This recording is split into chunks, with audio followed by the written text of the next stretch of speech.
నమస్తే ఫ్రెండ్స్. భగవంతుడు ఎక్కడ ఉన్నాడనే దాని మీద మనం తెలుసుకోవాలి ఈరోజు. తిరుపతిలో తొక్కిసలాట, ఆరుగురు దుర్మరణం, అనేకులు క్షతగాత్రులయ్యారు అక్కడ. దైవ దర్శనానికెళ్ళి ఇలా క్షతగాత్రులయ్యి మృత్యువాత పడడం చాలా విచారించవలసినటువంటి విషయం ఇది. ఇది భగవంతుడు మనం చేసిన తప్పుదాలకి మనమే బాధ్యులమని ఇది భగవంతుడు మనకు తెలియజేసినటువంటి ఒక మంచి ఉదాహరణ. మనం మన తాలూకా తప్పులు ఆయన మీద ఎప్పుడూ యేసుకోడు. కాబట్టి మనం ఆ విషయాన్ని బాగా గుర్తుపెట్టుకోవాలి.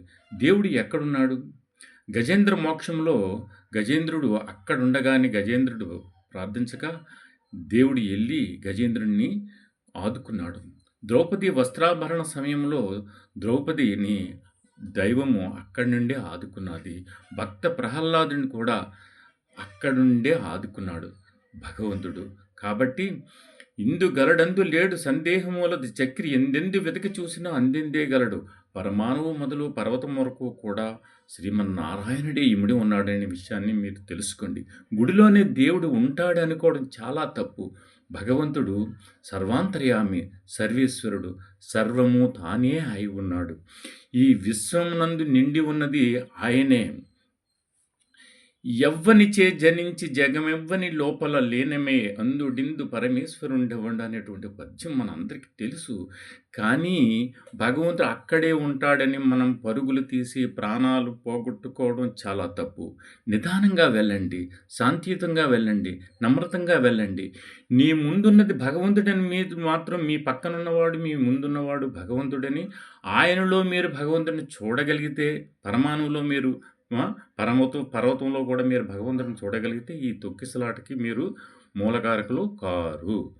కాబట్టి మీరు ఎంతైనా మనం తెలుసుకోవాల్సిన విషయం ఏమిటంటే భగవంతుడు నిష్కల్మషమైనటువంటి మనస్సులో నువ్వు ఎక్కడ నుండైనా సరే ప్రార్థిస్తే అక్కడికి నీకు ప్రత్యక్షమై నీకు ప్రసన్నుడు అవుతాడు. ఈ విషయం చరిత్ర చెప్తా ఉంది, గ్రంథాలు చెప్తా ఉన్నాయి. మనం తొక్కిసలాటలు ఆడుకొని దైవ దర్శనాలకు వెళ్ళి చాలా చోట్ల ఇలా చనిపోతూ ఉన్నారు. దయచేసి మీరు తొక్కిసలాటలు చేసుకోవద్దు, నిదానంగా వెళ్ళండి. ఏ దైవ దర్శనానికి వెళ్ళినా చాలా చాలా నిదానంగా వెళ్ళండి. దేవుడు ఉన్నాడా లేడా ఎక్కడున్నాడు అనేది కొద్ది విషయం మనం తెలుసుకుందాం.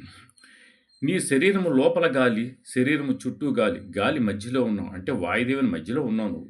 అలాగే నీ శరీరము చుట్టూ నీరు, నీ శరీరము లోపల నీరు అంటే అమ్మ గంగా భవాని మధ్యలో ఉన్నాం మనం.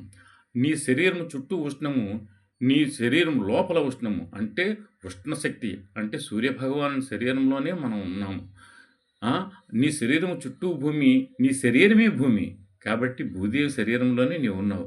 మరి భగవంతుడు ఎక్కడ ఉన్నాడు, అక్కడ ఉన్నాడు, ఇక్కడ ఉన్నాడు ఎందుకు ఈ పరుగులు? వెళ్ళండి దైవ దర్శనానికి, గుడులకు వెళ్ళండి, తప్పు లేదు. కానీ తొక్కిసలాటలు ఆడుకొని తొందరపాటు పడి మీరు చనిపోవడం అనేటువంటిది అది చాలా బాధాకరమైన విషయము. ఈ తప్పు మాత్రం మరెప్పుడు కూడా చేయవద్దని మీకు ఈ వీడియో ద్వారా మీ అందరికీ తెలియజేస్తూ ఉన్నాను. దేవుడు నీవెక్కడ ఉంటే అక్కడి నుంచే ప్రార్థించు. దైవము నీ నీ నిన్ను కనికరించి నీకు అంటే అతను ఏదైతే నీకు సేవ చేయాలనుకుంటున్నాడో ఆయన చేస్తాడు తప్పకుండా. కానీ పరుగులు మాత్రం తీయొద్దు దయచేసి. ఈ విషయం మీరందరూ తెలుసుకుంటారని నేను ఈ యొక్క వీడియో ద్వారా మీ అందరికీ తెలియజేస్తున్నాను. తిరుపతిలో జరిగిన విషయము చాలా బాధాకరమైనటువంటి విషయము. కాబట్టి ఈ తప్పు ఏ గుడికి వెళ్ళినా సరే మీరు చేయొద్దు, తొందరపాటు పడద్దు అని మిమ్మల్ని అందరినీ కూడా వేడుకుంటున్నాను. కాబట్టి మీరందరూ ఈ విషయాన్ని బాగా గుర్తుపెట్టుకొని నీ ముందున్నవాడు, వెనకున్నవాడు, నీ చుట్టూ ఉన్నది భగవంతుడని ముందు మీరు తెలుసుకోండి. అప్పుడే మీరు నిజమైన భక్తులు అనిపించుకుంటారు. Bye friends.